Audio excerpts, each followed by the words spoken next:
Friends, welcome back to my channel. If you are new viewer, please subscribe my channel for more videos. आज हम बात कर रहे हैं कि अब नहीं लगाने होंगे थाने के बार बार चक्कर। जानिए नया जो कानून बनने जा रहा है, नए कानून से क्या होगा आप पर असर। तो पुलिस चौकी थाने में अपनी शिकायत दर्ज कराने के बाद अब आपको बार बार चक्कर नहीं लगाने होंगे। जी हाँ, सरकार ने एक नए कानून में अब खुद पुलिस 90 दिन के भीतर क्या है पीड़ित को बता देगी कि उसके केस की जांच कहां तक पहुंची है। केंद्र सरकार ने अंग्रेजों के जमाने के 163 साल पुराने कानून में नए बदलाव किए हैं और इन बदलावों में शिकायत दर्ज कराने या अपने केस की जानकारी के लिए थाने के चक्कर लगाना अब गुजरे जमाने की बात होगी। जल्द ही आने वाला नया कानून आपकी कई मुश्किलें आसान कर देगा। अपराध के पीड़ित को 90 दिनों के अंदर जांच की प्रकृति के बारे में खुद पुलिस जानकारी देगी। यही नहीं, नए भारतीय नागरिक सुरक्षा संहिता में हर पुलिस स्टेशन में किसी भी गिरफ्तारी की सूचना देने के लिए पुलिस अधिकारियों को नामित किया गया है। सरकार 3 नए कानून लाने जा रही है। ये तीनों कानून आपराधिक हैं जो सबसे ज्यादा इस्तेमाल होते हैं। कुछ कानून तो नए सिरे से लिखे गए हैं, यानी नाम के साथ उसका काम भी बदल गया है। पहले का आईपीसी यानी इंडियन पेनल कोड 1860 जो था अब भारतीय न्याय संहिता 2023 होगा। ऐसे ही सीआरपीसी यानी क्रिमिनल प्रोसीजर कोड अब भारतीय नागरिक सुरक्षा संहिता होगा और भारतीय साक्ष्य कानून यानी इंडियन एविडेंस एक्ट 1872 अब भारतीय साक्ष्य अधिनियम 2023 होगा। तो सरकार के मुताबिक नए कानून को लाने के पहले 18 राज्यों, 6 संघ शासित क्षेत्रों, प्रदेशों, सुप्रीम कोर्ट, 16 हाई कोर्ट, 5 न्यायिक अकादमी, 22 विधि विश्वविद्यालय, 142 सांसद, लगभग 270 विधायकों और जनता ने इन नए कानूनों पर अपने सुझाव दिए थे। 4 साल तक इस कानून का गहन विचार विमर्श के बाद इसे तैयार कर संसद में पेश किया गया। राष्ट्रपति की मंजूरी के बाद इसे लागू कर दिया जाएगा। अंग्रेजों के जमाने के आईपीसी इंडियन पेनल कोड को लॉर्ड मैकॉले ने लिखा था। कहते हैं मैकॉले ने जब वकालत शुरू की तो सबसे पहले उन्हें अंडा चोरी का एक केस मिला, लेकिन वो पहला केस ही हार गए। उन्हें बड़ा दुख हुआ। पहले केस में ही उन्हें अपनी हार हजम नहीं हुई, इसलिए उन्हें वकालत ही छोड़ दी और राजनीति में चले गए। जल्द ही वे ब्रिटेन के संसद के सदस्य बने। फिर 163 साल पहले ऐसा मौका आया कि उन्होंने इस आईपीसी को लिखा। तो 1860 के आईपीसी की जगह भारतीय न्याय संहिता क्यों आई? तो नए कानून में बदलाव की मांग लंबे समय से क्या है की जा रही थी। कुछ कानून तो ऐसे हैं जिनकी आज उपयोगिता ही खत्म हो गई है। केंद्र सरकार ने तो अब तक 2000 से ज्यादा कानूनों की पहचान कर रद्द भी कर दिया है। खुद प्रधानमंत्री ने 14 अप्रैल को गुवाहाटी में हाईकोर्ट के सिल्वर जुबली समारोह में कहा था कि हमारे नए कानून ब्रिटिश काल के हैं। जो कानून हैं कई जो है ब्रिटिश काल के हैं और अब इनकी प्रासंगिकता खो चुके हैं। कारोबार को आसान बनाने के लिए बजट 2023 में भी इस बात की घोषणा की गई थी कि 39,000 से अधिक अनुपालन कम कर दिए गए हैं और 3400 से अधिक 3,400 से अधिक कानून प्रावधान जो अपराध की श्रेणी में आते थे उन्हें अपराध मुक्त कर दिया गया है। देश के चर्चित कानून आईपीसी के 511 धाराएं हैं, लेकिन इनमें से 155 धाराएं अब कम होंगी। इसका प्रस्ताव नए कानून में रखा गया है, यानी अब कुल मिलाकर अब नए कानून में 356 धाराएं ही होंगी। 176 धाराओं में बदलाव किया जा रहा है, 22 धाराएं घटाई जा रही हैं और 8 धाराएं जोड़ी जा रही हैं। तो मुख्य बदलाव का अगर जिक्र करें तो वो है दफा 302, जिसे आप अक्सर फिल्मों में भी सुनते हैं। इसमें हत्या के केस में मौत की सजा दी जाती है। नए कानून में ये दफा अब 101 हो जाएगा। धारा 420 भी आपने काफी सुना होगा। अक्सर इसे चैटिंग या धोखाधड़ी के मामले में बोला जाता है। ये धारा अब 316 हो जाएगी। धारा 120B जिसे आपराधिक साजिश के लिए इस्तेमाल किया जाता है, इसका नंबर भी बदल गया है और यह है 61वें नंबर पे आ गई है।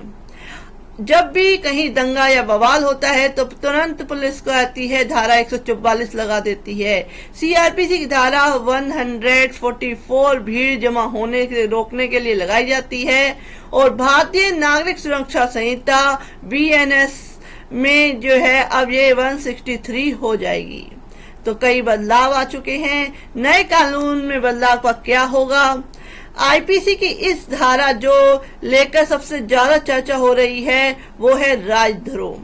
हाल के दिनों में सरकार और विपक्ष के बीच ये बहस का मुद्दा भी रहा कि नए कानून में धारा 124B को पूरी तरह खत्म किया जा रहा है। आमतौर पर लोग इसे देशद्रोह कहते हैं, लेकिन अंग्रेजों के समय में ये राजद्रोह था। ये धारा राजद्रोह की है, देशद्रोह की नहीं। देश के खिलाफ लड़ाई छेड़ने के मामले की एक अलग धारा आईपीसी सेक्शन 121 में है।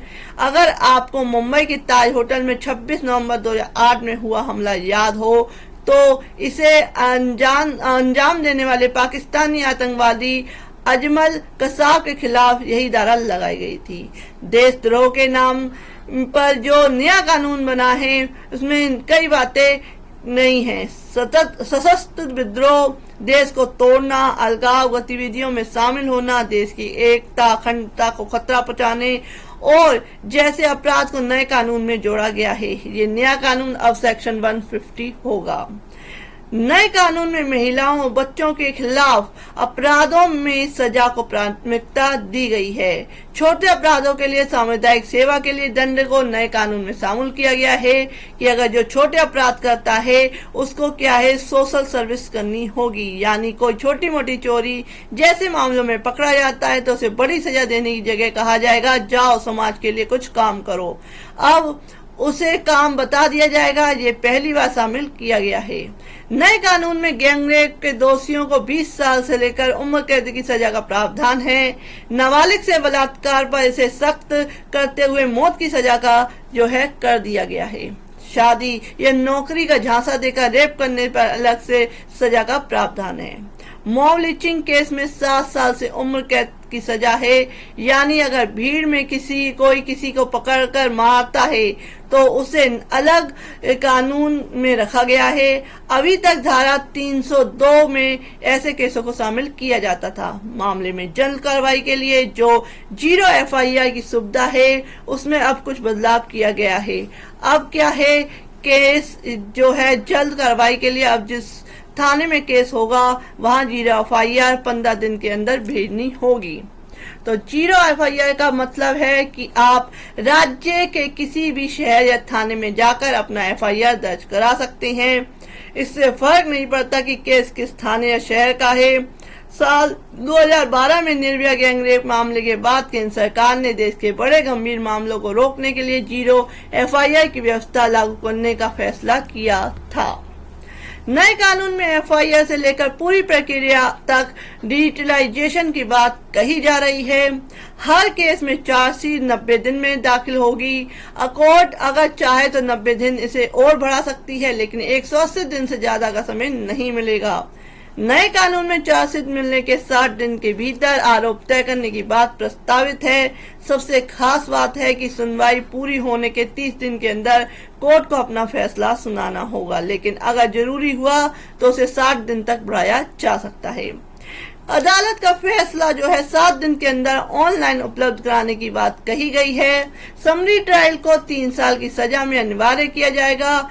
पहले ये 2 साल तक की सजा में अनिवार्य था। माना जा रहा है कि इससे सेशन कोर्ट में केस की संख्या में 40% तक कमी आएगी। निचली अदालतों में इससे न सिर्फ काम का बोझ कम हो जाएगा बल्कि मामले में को जो है तेजी से निपटाया जा सकेगा। दरअसल समरी ट्रायल का मतलब है कम गंभीर मामलों की तेजी से सुनवाई कर केस का निपटारा करना। इनमें वे केस शामिल होंगे जिनकी अधिकतम सजा 3 साल तक की है। मामले के तुरंत निपटारे और सही जांच के लिए नए कानून में किसी भी क्राइम सीन से अब फोरेंसिक टीम का वहां जाना जरूरी कर दिया गया है।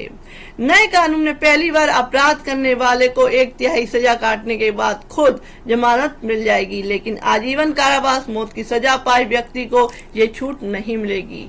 हिट एंड रन के मामले में मौत होने पर आपराधी घटना का खुलासा करने के लिए अगर पुलिस या मजिस्ट्रेट के सामने पेश नहीं होता है तो जुर्माने के अलावा 10 साल तक की जेल की सजा हो सकती है। साथ ही साथ जो इसके अलग अपडेट्स आएंगे तो फ्रेंड्स वो भी आपको दे दूंगी। तो ऐसे ही अपने मेरी वीडियो को सब्सक्राइब कीजिए, चैनल को सब्सक्राइब कीजिए और मेरी वीडियो को लाइक कीजिए, शेयर कीजिए। Thank you for watching this.